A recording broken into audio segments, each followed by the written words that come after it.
이게 이제 세 번째에서 구체적으로 나와요. 세 번째 시험은 뭐예요? 산꼭대기에 올라가서 천하만국을 다 보여주면서 나에게 절하라. 그럼 이것을 다 주겠다.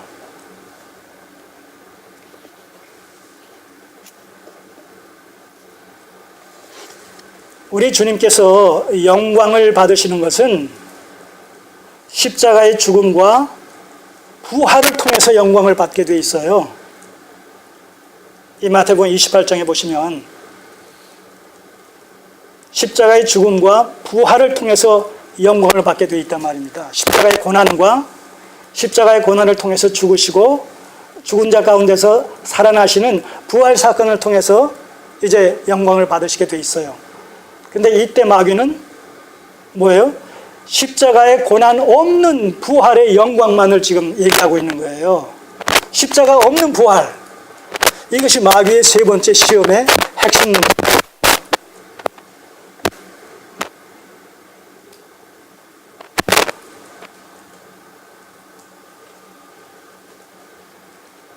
십자가 없는 부활의 영광. 그러니까 여러분들 기독교는요, 고난을 통해서 십자가의 죽음을 통해서 부활의 영광에 이르는 것이기 때문에 기독교 신앙 생활을 하는 그 당사자들에게는 필연적으로 고난이 따르게 돼 있어요. 시련이 주어지게 돼 있어요. 핍박이 주어지게 돼 있어요. 어떤 형태로 어떤 모양으로든지 간에. 그렇기 때문에 이 시대에 하나님을 믿으면 땅에서도 복받고 하늘나라도 따는 당상이 된다라는 이런 이중적인 축복론은 이건 다른 복음입니다. 이건 사단의 복음입니다. 그런 의미에서 비복주의 신앙은 우상 숭배적인 신앙이에요. 사단 숭배적인 신앙이에요. 이게 원리적으로 원리를 깨달으시란 말입니다. 원리를. 바로 이 십자가의 고난 없는 부활의 영광을 얘기했던 예수님의 제자가 누구예요? 이게 베드로예요. 어디서? 마태복음 16장에서. 사람들이 나를 누구라 하더냐? 주는 그리스도시여 살아계신 하나님의 아들이라고 베드로가 사도들을 대표해서 고백했어요. 바요나 시몬아 내가 복이 있도다. 이것을 알게 한 것은 하늘의 것이다 하면서 반석 위에 라고 말씀하신 후에 뭐라고 얘기하세요? 내가 이제 으로 올라가면 잠고 고난을 받고 죽임을 당하고 사흘 만에 부활할 것이다 말씀하셨을 때 그때 베드로가 뭐라고 얘기해요? 아닙니다. 그렇지 않습니다. 이게 소위 베드로의 만류사. 베드로의 만류의 결정적인 문제점이 뭐예요? 예수 그리스도께서 죽으시겠다고 얘기하고 죽음에 부활하겠다고 얘기하고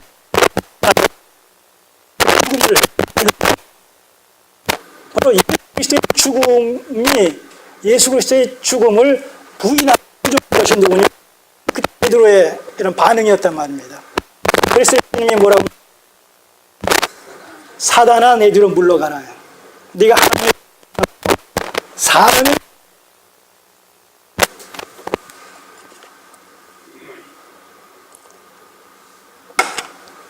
바로 베드로의 만류의 결정적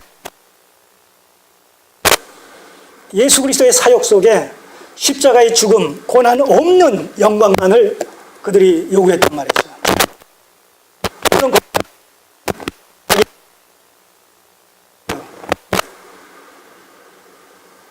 자기는 모든 거 다 포기하고 예수님을 쫓았어요. 그 제자들의 메시아 어떤 정치라고 하네요.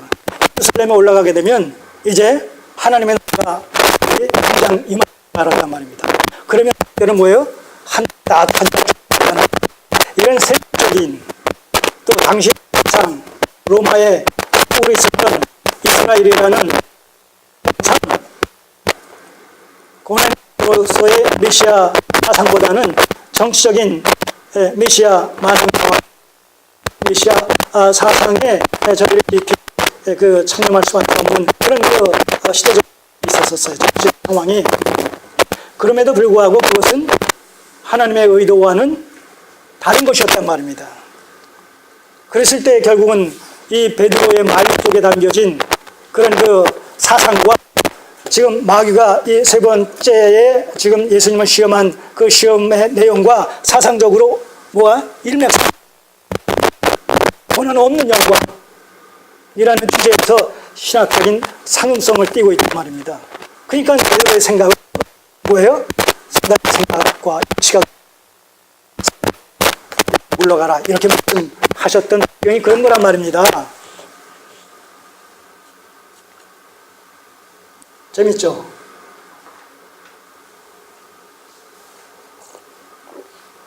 이 말씀을 들을 때 그렇구나 이야 그렇구나 그렇네 이런 탄성이 자기 마음에서 좀 깊은 거 나타나고 소름이 쫙 끼치고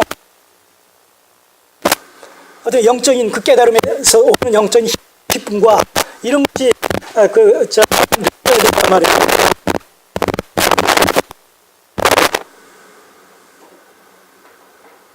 전혀 없이 그냥 있을 수가 없는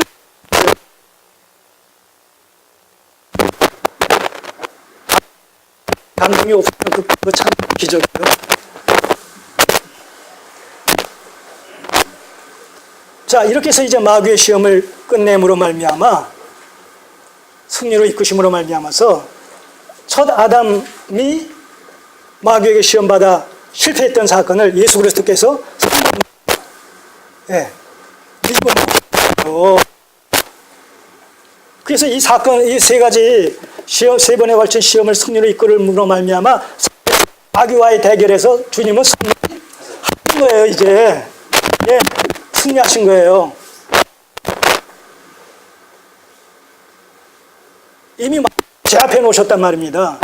그러니까 십자가 사역을 통한 하나님의 구속의 경륜은 이미 성취되시나 다름없는 그런 상황 속에 이제 공생에 타는 거란 말입니다. 예. 그러니까 얼마나 이 단계적으로, 점진적으로, 은밀하게 하나님의 뜻하심이 세상 역사 속에서 한치의 오차도 없이 성취돼 나가는 이 모습을 우리가 확인하게 된단 말입니다. 우리가 이런 그 교제를 하게 되면 말씀에 근거해서 정말 하나님의 살아계신 계획하시고 그것을 성취시켜 나가시는 그 과정 속에서 얼마나 주도 면밀하게 이 세상 역사와 또 세상 역사라는 얘기는 그 역사의 그 주인공들로 나타나고 있는 그 시대의 인간을 하나님께서 적재적소에 배치시키시고 그들의 그 일거수일투족을 통해서 하나님의 그 선하신 뜻을 나가시는 이런 생생한 그 모습을 우리가 여기서 목격하게 되잖아요. 그 하나님이 오늘도 이 시대의 하나님의 백성인 성도들을 통해서 하나님의 남은 구속사를 성취시켜 나가시는 일에 내가 붙들려서 그분의 섭리의 손길에 붙들려서 사로잡혀서 내가 하는 그 일을 통해서 나는 그 결국이 어떻게 되지만 하나님께서는 그 하시는 가운데 나의 삶을 가시다 그 하나님의 이루신 과정 속에 내가 지금 여기 존재하고 있다는 거예요. 그래서 내가 서 있는 이 하나의 위치가 하나님의 구속사를 성취시켜 나가시는 과정 속에 한 결점에 서 있다. 한 지점의 위치에 있다.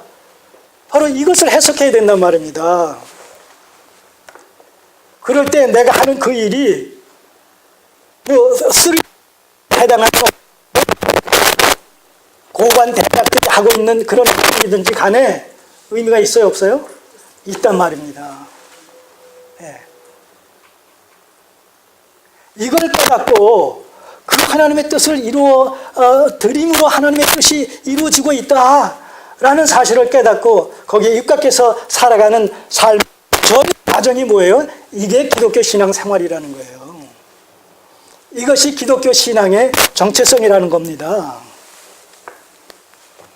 잠시 있다 없어질 세상의 것을 소유하기 위해서 믿사오니 하면서 기복적인 우상 숭배적인 신앙관을 가지고 하나님을 믿는 신앙이, 이게 기독교 신앙이 결코 아니라는 거예요. 될 수가 없잖아요, 여러분. 이 성경을 평면적으로만 이해하게 되면 이교도적인 신앙과 다를 바가 없어요. 입체적으로 생각을 하셔야 된단 말입니다. 구속사의 전 경륜을 우리가 꿰뚫어 보면서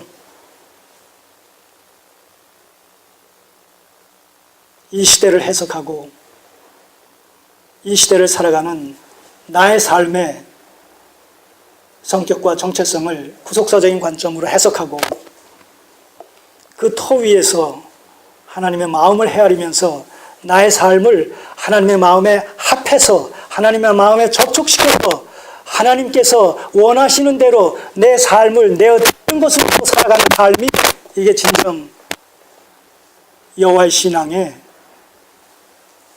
본질이요 정체성이란 말입니다.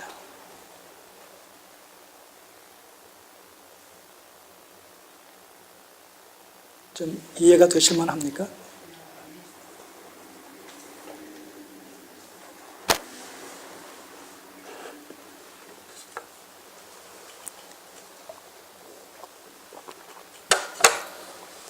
그래서 이 세례 요한의 물세례와 이 사단의 3번에 걸친 시험을 승리로 장식하시는 것을 통해서 명실상부한 구약에 예언되어진 메시아로서의 필요 충분 조건들을 이제 완전히 메시아로서 공생의 사역을 출발하실 수 있게 됩니다. 이것이 4장 17절에 이때부터 예수께서 비로소 전파하여 가라사대, 모든 필요 충분 조건들이 충족됐다는 거예요. 이제 예수께서 메시아로서 공생의 사역을 시작하실 모든 필요 충분 조건들이 근데 여기서 결정적인 하나의 사건은 우리가 빠뜨리면 안 되는 것이 뭐냐. 4장 12절이에요. 예수께서 요한의 잡힘을 들으시고 갈릴리로 스불론과 납달리 지형 해변에 있는 가시니, 바로 이것이 선지자 이사야가 이루려고 하는 것인데, 스불론 땅과 납달리 땅과 해변길과 이 흑암에 앉은 백성이 사망의 땅과 이초도다 하였느니라. 자, 특별히 12절 서두에 예수께서 요한의 잡힘을 들으시고, 그러니까 이때로부터라는 얘기는 뭐냐면 세례 요한의 세례를 받으시고 마귀의 3번에 걸친 시험을 받으시고 이제 세례 요한이 잡혔다라는 소식을 듣고 난 후부터 이렇게 되는 거예요. 근데 특별히 여기서 세례 요한이 잡혔다라는 소식을 들으시고 나서 본격적으로 공생의 사역을 시작하셨다라는. 세례 요한은 왜 왔어요? 예, 메시아의 선구자로 그의 첩경을 평탄히 선구자로서 온 자가 세례 요한이란 말입니다. 자, 그러니까 세례 요한과 예수님의 사역은 중복될 수가 사실은 없어요.